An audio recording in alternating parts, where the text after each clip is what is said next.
Welcome viewers, we're back watching four-wheel drive TV. We're at the ARB Xtreme Winch Challenge Round 1. Sunday morning.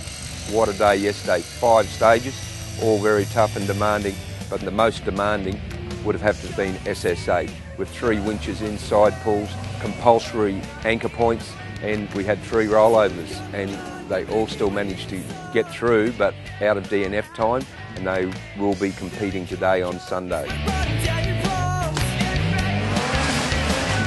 SS4 this weekend started in the flatness of the paddock, very soft soil after the rain up here during the week. Sprint through the paddock, dropping into a creek bed before a real nasty exit up over rocks and quite steep, and then around through a few trees before having to drop in the creek, retracing their footsteps back into the finish garage.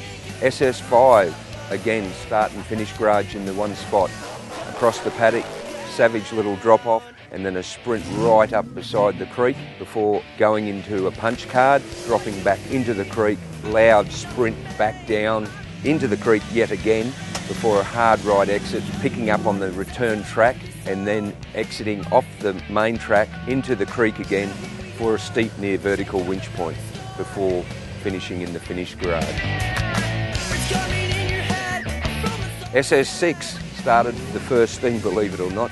It was a sprint run, approximately 3 to 4 kilometres, and rocky creek washouts. The speed that those guys can do it through, I think the fastest time was 8 minutes, and in the conditions in there was unreal. SS7 was a sprint across the paddock, and at this one you had to do a figure 8. Up a near vertical climb, back down a near vertical drop off before going up a greasy rock face, exiting back down the drop off, retracing your steps to the finish garage. And my pick for the weekend was SS8. The start box was a washed out area of the main track. You dropped hard left into the creek and had to turn left again before exiting to your right up a short but steep bank.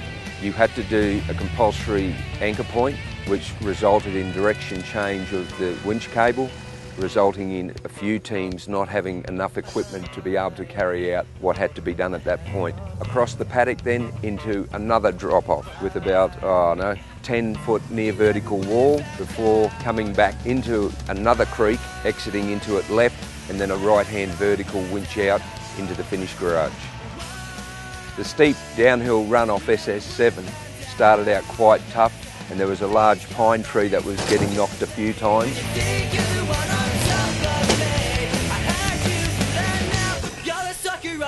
Before Mark Fowler from the Gold Coast managed to take it out completely, requiring recovery of it. This altered the track considerably, and it made it easier for the last several vehicles to get through that course.